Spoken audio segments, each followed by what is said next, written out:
অবিলম্বে গণহত্যাকারী আওয়ামী লীগ নিষিদ্ধের দাবিতে ঢাকা বিশ্ববিদ্যালয়ের কেন্দ্রীয় মসজিদের সামনে থেকে জুলাই জনতার বিক্ষোভ মিছিল চলছে। সেখানে আছেন আমাদের সহকর্মী সাজিদ আরাফাত, যুক্ত হচ্ছে তার সঙ্গে।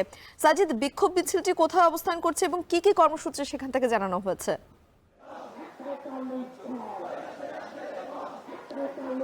মিম, যে বিষয়টি বলছিলেন যে গণহত্যাকারী আওয়ামী লীগ সরকারের নিষিদ্ধের দাবিতে একটি স্ট্যাটাস আসলে সবকিছু পাল্টে দিয়েছে। গতকাল রাতে হাসনাত আবদুল্লাহর একটি স্ট্যাটাস ঘিরেই কিন্তু আবারও রাজনৈতিক যে প্রেক্ষাপট বাংলাদেশের সেটি আরো উত্তপ্ত হয়েছে, আরো বেগবান হয়েছে বলা চলে। একরকম আবারও ছাত্র জনতার যে আন্দোলন বা ছাত্র জনতার যে প্রতিরোধ সেটি কিন্তু আমরা দেখতে পাচ্ছি এই মুহূর্তে ঢাকা বিশ্ববিদ্যালয় এলাকায়। ইনকিলাব মঞ্চ এবং জুলাই জনতার ব্যানারে এখন কিন্তু প্রতিবাদ মিছিল হচ্ছে। গতকাল জানেন যে একটি হাসনাত আবদুল্লাহর সামাজিক যোগাযোগ মাধ্যমে একটি বার্তা দেওয়ার মধ্য দিয়ে আবারও এই ছাত্র জনতা কিন্তু ফুঁসে উঠেছে। অর্থাৎ বলা হচ্ছে যে সেখানে অভিযোগ করা হচ্ছে নানান ধরনের যে একটি মহল আবারও আওয়ামী লীগকে ফেরত আনতে চায়, তাদেরকে পুনর্বাসন করতে চায়। রিফাইন্ড আওয়ামী লীগ এই নামে যে সেটি কিন্তু প্রতিবাদ করেছে হাসনাত আবদুল্লাহ। এবং তার পরবর্তীতে আমরা দেখছি যে বিভিন্ন সংগঠন আবারও সেই জুলাইয়ের যে আন্দোলনগুলো আমরা দেখেছি আওয়ামী লীগের বিরুদ্ধে, সেই ধরনের আওয়ামী লীগের বিরুদ্ধেই কিন্তু আবারও ফুঁসে উঠেছে। তারা বলছে যে গণহত্যাকারী আওয়ামী লীগকে আবারও দেশে যে রাজনীতি করার সুযোগ বা তাদেরকে পুনর্বাসন করার যে প্রক্রিয়া চলছে বা ষড়যন্ত্র চলছে সেটি রুখে দিতে হবে।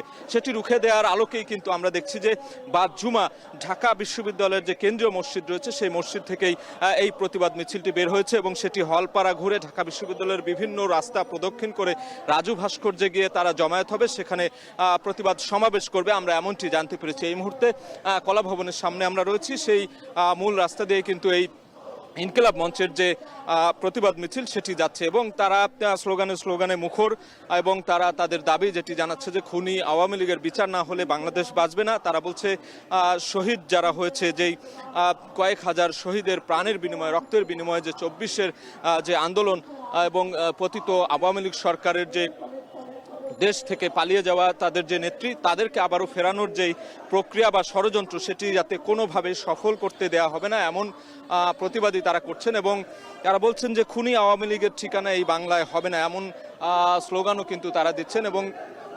এবং আওয়ামী লীগ যেভাবে ষড়যন্ত্র করুক না কেন, যে কোনো ছত্রছায়ায় তারা আবারও ফিরে আসার চেষ্টা করুক না কেন, সেটি তারা প্রতিরোধ করবেন, তার প্রতিবাদ তারা জারি রাখবেন বলে এমন স্লোগানে কিন্তু তারা দিচ্ছেন। এবং আমরা যেটি দেখেছি যে গতকাল রাত থেকে সামাজিক যোগাযোগ মাধ্যমে এক ধরনের প্রতিবাদ চলছে, এক ধরনের বিভিন্ন ধরনের প্রতিক্রিয়া চলছে।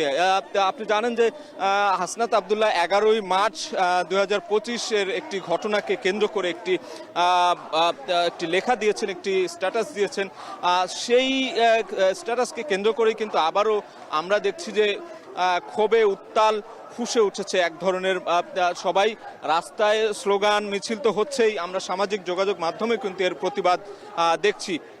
এবং সবাই যেটি বলছেন যে সেই ধরনের কোনো ষড়যন্ত্র করা হলে সেই দাবিগুলো তারা মানবেন না। এবং জুলাইয়ে যে হত্যাকাণ্ড ঘটেছে, আওয়ামী লীগ যে ধরনের হত্যাকাণ্ড চালিয়েছে, তাদের বিচার না হওয়া পর্যন্ত এই আন্দোলন চলবে, এই আন্দোলন চলমান থাকবে। এবং সেই বিচার প্রক্রিয়াকে কেউ যদি নস্যাৎ করতে চায় কিংবা তাদেরকে যদি আবারও ষড়যন্ত্র করে ফিরিয়ে আনতে চায়, সেটি তারা প্রতিহত করবে রাজপথে আন্দোলনে থেকে। এবং এই যে তাদের যে প্রতিবাদ সেটি কিন্তু জারি থাকবে তারা বলছেন। এবং শুধু ঢাকা বিশ্ববিদ্যালয় নয়, আজকে আমরা দেখেছি বায়তুল মোকাররম থেকে শুরু করে জগন্নাথ বিশ্ববিদ্যালয়, অন্যান্য যে বিশ্ববিদ্যালয়গুলো, প্রাইভেট বিশ্ববিদ্যালয়গুলো, তারাও কিন্তু কর্মসূচি দিয়েছে এই প্রতিবাদের।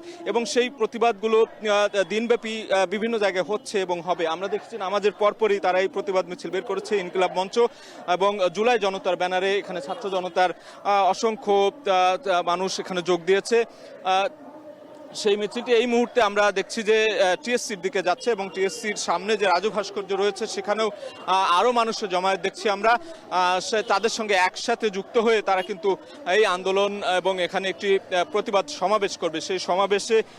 সেই সমাবেশ থেকে হয়তো তারা পরবর্তী যে তাদের কর্মসূচি রয়েছে সেই কর্মসূচির ঘোষণা দেবে। এবং গতকালকের একটি বিষয় আমি জানিয়ে রাখি যে আন্তর্জাতিক ক্রাইসিস আন্তর্জাতিক ক্রাইসিস গ্রুপের প্রতিনিধি দলের সঙ্গে একটি বৈঠক হয়েছে ডক্টর ইউনূসের। সেই বৈঠকে ডক্টর ইউনূস যে মন্তব্য করেছিলেন যে আওয়ামী লীগ নিষিদ্ধ করার যে প্রক্রিয়া সেটি এই মুহূর্তে অন্তর্বর্তী সরকারের নেই, এমন একটি মন্তব্যেরও কিন্তু প্রতিবাদ জানিয়েছেন হাসনাত আব্দুল্লাহ। তিনি বলেছেন অন্তর্বর্তী সরকারের আওয়ামী লীগকে নিষিদ্ধ করার কোনো পরিকল্পনা না থাকলেও তার বিরুদ্ধে কিন্তু তিনি একটি ফেসবুকে বার্তা দিয়েছেন এবং সবকিছু মিলিয়ে এই রিফাইন্ড আওয়ামী লীগ নামে নতুন একটি ষড়যন্ত্র আসার যে পরিকল্পনা সেটি পুরোপুরি ভারতের বলেও তারা দাবি করছেন এবং বিভিন্ন সংস্থাকে তারা বিভিন্ন সংস্থারও কিন্তু কথা তারা বলেছেন। সেই সংস্থাগুলোর বিরুদ্ধেই কিন্তু তারা এই যে প্রতিবাদ, এই যে আজকের যে বিক্ষোভ মিছিল, সেই মিছিল করছেন এবং এই মুহূর্তে আমরা দেখতে পাচ্ছি যে এই প্রতিবাদ মিছিলটি এই মুহূর্তে টিএসসির সামনে এসেছে এবং সেখানে আগে থেকেও কিন্তু আরো অনেক ছাত্র জনতা অবস্থান করছেন। তাদের সঙ্গে একসঙ্গে হয়ে তারা এই একটি সমাবেশ করবেন, এখানে প্রতিবাদ সমাবেশ। এবং এই গতকালকের যে ঘটনা, মধ্যরাতে যে ফেসবুকে দীর্ঘ একটি স্ট্যাটাস দিয়েছেন জাতীয় নাগরিক পার্টির দক্ষিণাঞ্চলের মুখ্য সংগঠক হাসনাত আব্দুল্লাহ, তাকে কেন্দ্র করেই কিন্তু এই প্রতিবাদ চলছে। এই প্রতিবাদ আমরা দেখছি যে বিভিন্ন বয়সী ছাত্র জনতা এখানে যোগ দিয়েছেন এবং সেই সঙ্গে আওয়ামী লীগের নিষিদ্ধর সাথে সাথেই তারা ফিলিস্তিন ইস্যুতেও অনেক ধরনের স্লোগান দিচ্ছেন। তো সবকিছু মিলিয়ে তারা যেটি বলছেন যে গণহত্যার দায় যারা এই গণহত্যার দায়ের জন্য দায়ী তাদের সবার বিচার কার্যক্রম ত্বরান্বিত করতে হবে এই মুহূর্তে, এছাড়া তারা এই আন্দোলন থেকে কোনোভাবেই দমে যাবেন না। তো ঢাকা বিশ্ববিদ্যালয়ের টিএসসি এলাকায় এই মুহূর্তে রাজভাস্করের সামনে থেকে এই ছিল আমার কাছে সবশেষ খবর।